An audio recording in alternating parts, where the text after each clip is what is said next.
Hello friends, स्वागत है आप सभी लोगों का हमारे चैनल को स्टडी में। मैं कुमार बेस्ट इस वीडियो के माध्यम से दोस्तों आपको यहाँ पर कराऊंगा आर्मी नर्सिंग असिस्टेंट का बायोलॉजी का क्वेश्चन पेपर।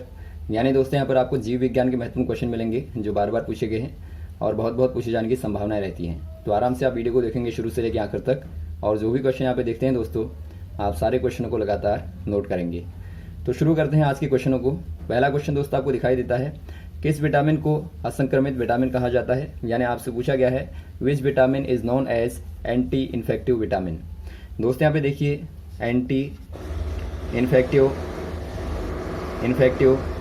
विटामिन के तौर पे कौन सा वाला विटामिन इस्तेमाल होता है आपको बताना है। यानी एक प्रकार से दोस्तों संक्रमण रोधी के तौर पे जो संक्रमण को रोकता है, ये कौन सा वाला विटामिन इस प्रकार से कार्य करता है आपको बताना है। ये दोस्तों आपका विटामिन जो ए होता है ये आपका एज अ एंटी इन्फेक्टेंट वर्क करता है, यानी संक्रमण रोधी के तौर पे कार्य करता है। यानी यहाँ पर आप कह देंगे दोस्तों ऑप्शन नंबर ए वाला हो जाएगा। इसका इस्तेमाल खास तौर पे दोस्तों कॉड लिवर ऑयल के तौर पे किया जाता है, जो कि रेस्पिरेटरी जो डिजीज होती हैं दोस्तों उन पर खास तौर पे इस्तेमाल किया जाता है। तो यहाँ पर आप टिक कर देंगे ऑप्शन नंबर ए वाले में। नेक्स्ट क्वेश्चन देखिए दोस्तों, उस हाइड्रोकार्बन का नाम क्या होगा जिसे मानव का पाचन तंत्र नहीं पचा पाता। यानी आपसे पूछा गया है name the hydrocarbon that can not be digested by human digestive system. दोस्तों यहाँ पे देखिए ह्यूमन का जो डाइजेस्टिव सिस्टम होता है, यानी जो पाचन तंत्र होता है, इसके द्वारा कौन सा वाला कार्बोहाइड्रेट नहीं पचाया जाता। दोस्तों यहाँ पे देखिए जो कार्बोहाइड्रेट होते हैं आपको मालूम होगा एक महत्वपूर्ण न्यूट्रिएंट है दोस्तों हमारे शरीर के लिए, यानी पोषक तत्व है।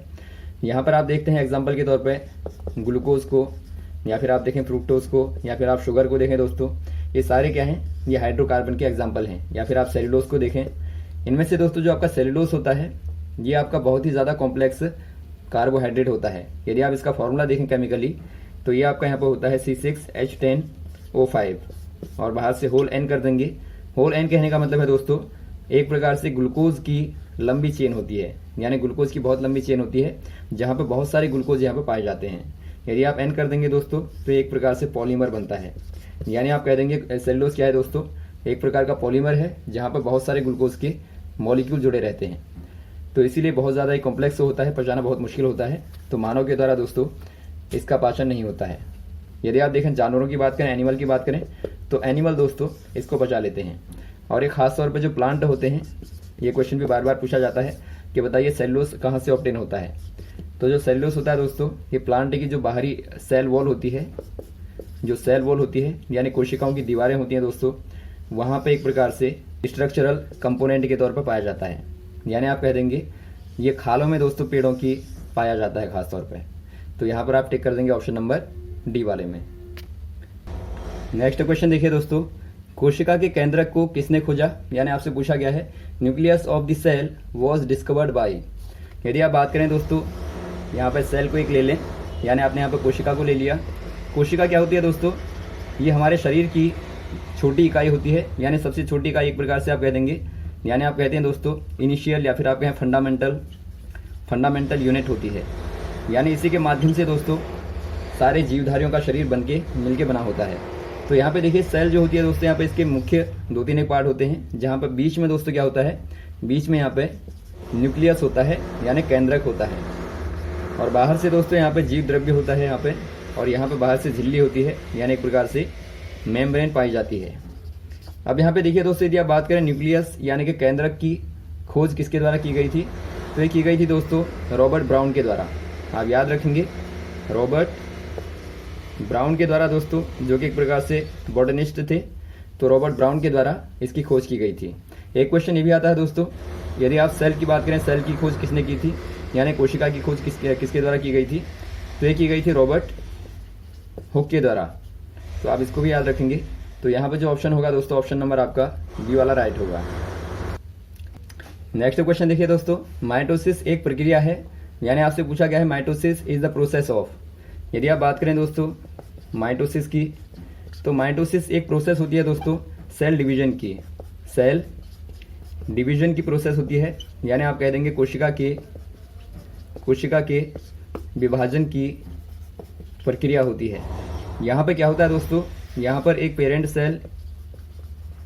सेल होती है जो कि 3 स्टेपों के बाद में 2 डॉटर सेल्स में डिवाइड हो जाती है। यानी कि 2 दोस्तों यहाँ पर सेलों में डिवाइड हो जाएगी। यानी एक प्रकार से ये दोस्तों रिप्रोडक्शन का प्रक्रम है।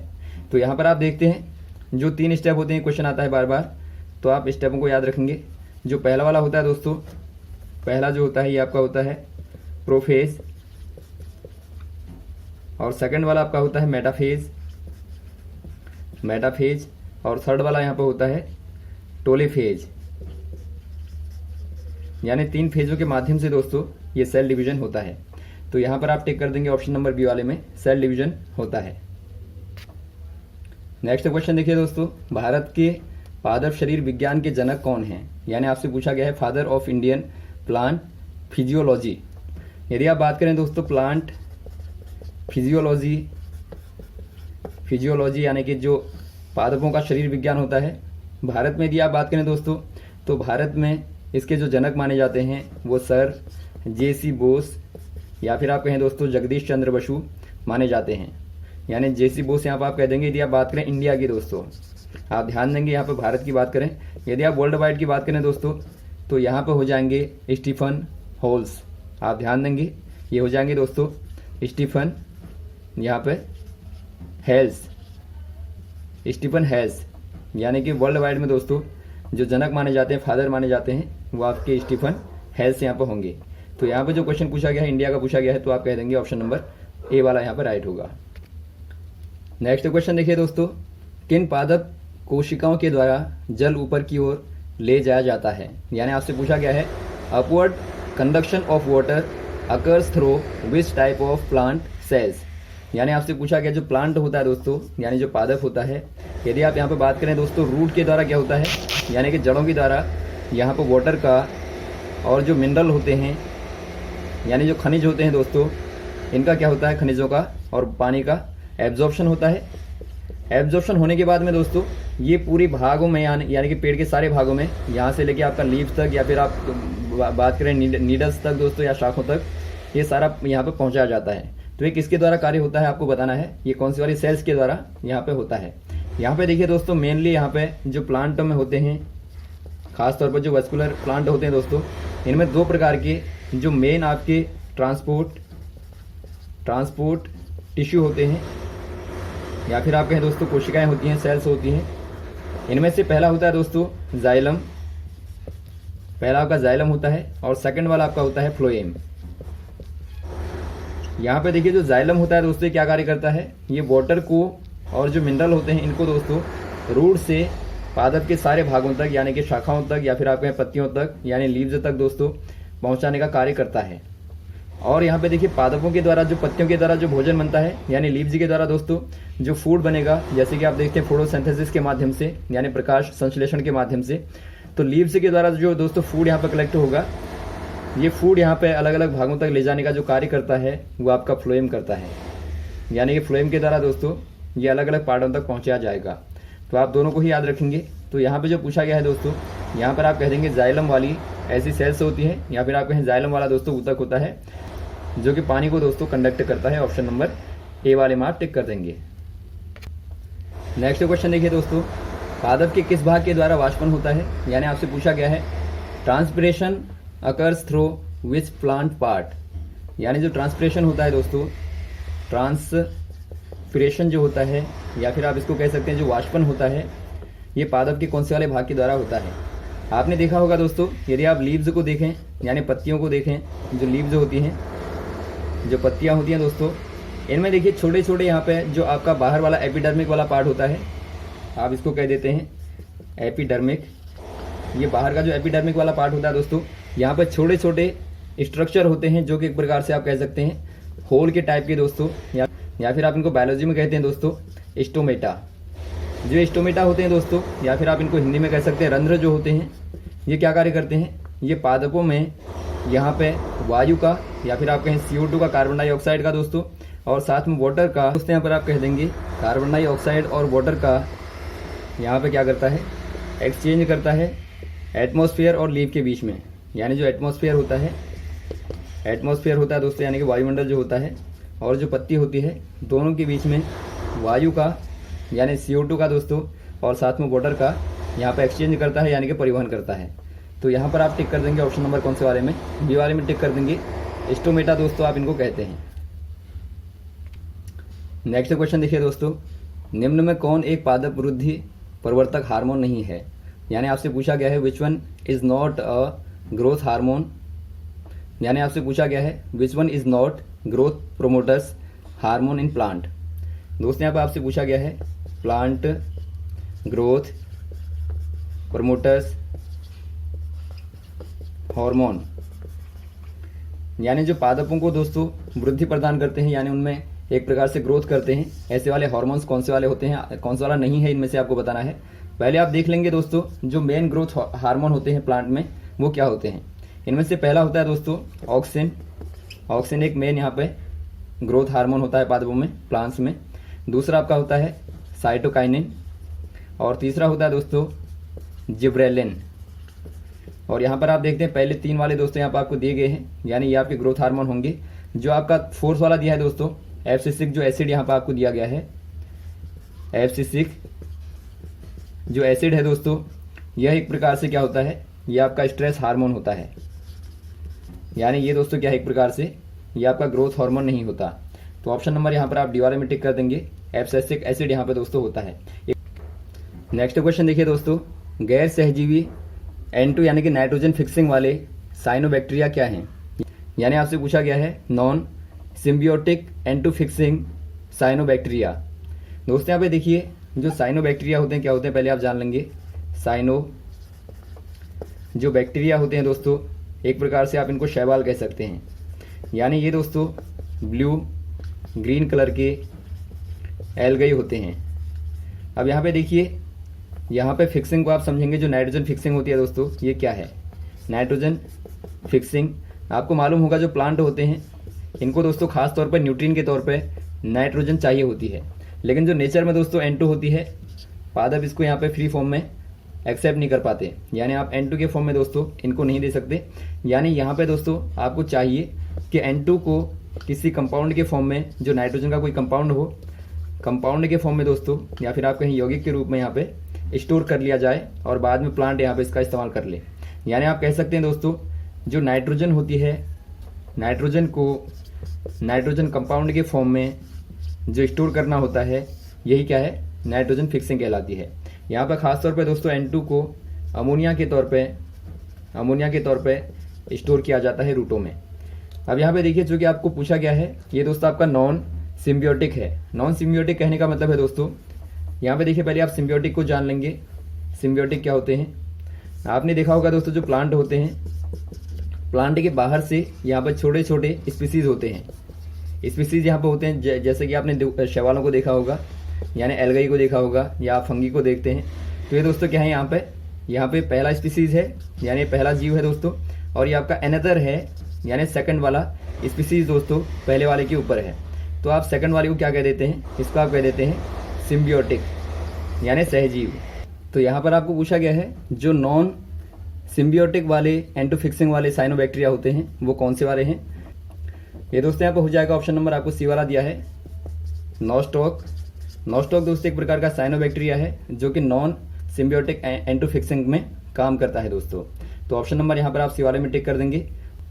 और यहाँ पे देखिए दोस्तों जो सिम्बियोटिक वाले बैक्टीरिया होते हैं, जो सिम्बियोटिक बैक्टीरिया होते हैं दोस्तों, इनमें से आपका राइजोबियम आ जाएगा, राइजोबियम। और जो आपके नॉन सिम्बियोटिक बैक्टीरिया होते हैं, इनमें दोस्तों आपका आ जाएगा यहाँ पे एजोटोबैक्टर। आप ध्यान देंगे ये आपका दोस्तों नॉन सिम्बियोटिक बैक्टीरिया है, ये आपका सिम्बियोटिक बैक्टीरिया। और ये दोस्तों आपका क्या है, ये आपका साइनोबैक्टीरिया है जो कि नॉन सिम्बियोटिक होता है। अगला क्वेश्चन देखिए दोस्तों, प्रकाश संश्लेषण की अभिक्रिया में कितने मुख्य चरण होते हैं। यानी आपसे पूछा गया है how many major steps occurs in photosynthesis process. आपको मालूम होगा दोस्तों फोटोसिंथेसिस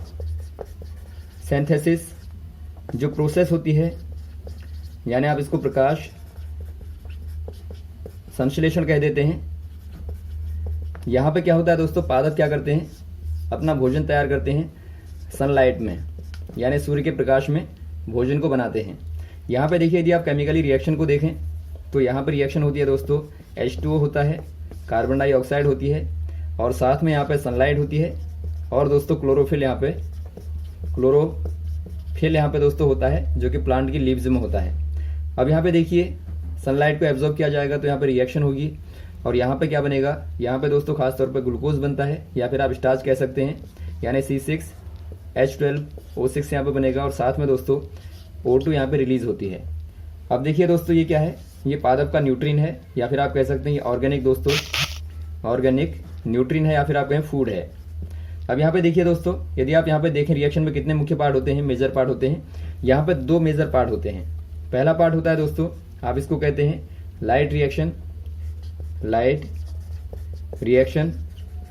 इसमें क्या होता है दोस्तों, क्लोरोफिल के द्वारा सनलाइट को एब्जॉर्ब किया जाता है, सनलाइट को क्लोरोफिल के द्वारा एब्जॉर्ब किया जाता है, यानी अवशोषित किया जाता है। एब्जॉर्ब करने से क्या होगा दोस्तों, यहाँ पे जो H2O है, यानी जो जल का मॉलिक्यूल है दोस्तों, ये स्प्लिट होने के बाद में इसका स्प्लिटेशन होगा, यानी विखंडित होने के बाद में H2 और O2 में कन्वर्ट हो जाता है।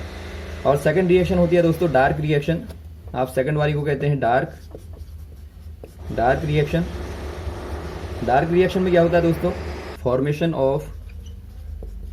फॉर्मेशन ऑफ कार्बोहाइड्रेट बाई यहाँ पर आप लिख लेंगे रिड्यूसिंग कार्बन डाइऑक्साइड, यानी कार्बन डाइऑक्साइड के रिड्यूस होने से दोस्तों यहाँ पर कार्बोहाइड्रेट बनता है, यानी जो ऑर्गेनिक फूड है दोस्तों वो तैयार होता है। जैसे कि आप देख सकते हैं यहाँ पे, ये आपका एक प्रकार से क्या है दोस्तों, ये आपका कार्बोहाइड्रेट होता है। तो यहाँ पर आप टिक कर देंगे ऑप्शन नंबर बी वाले में, 2 मेजर पार्ट होते हैं। वैसे एक आप और कह सकते हैं दोस्तों, जहाँ पे जो लाइट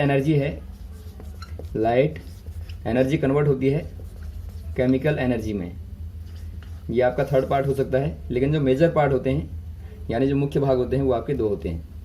तो यहाँ तक के क्वेश्चनों को आप तैयार करें। उम्मीद है आपको क्वेश्चन अच्छे लगे होंगे, और भी इस प्रकार के क्वेश्चन आपको लगातार बताते रहेंगे दोस्तों। हमारे साथ भी बने रहिए। Okay, thanks. जय हिंद, जय भारत।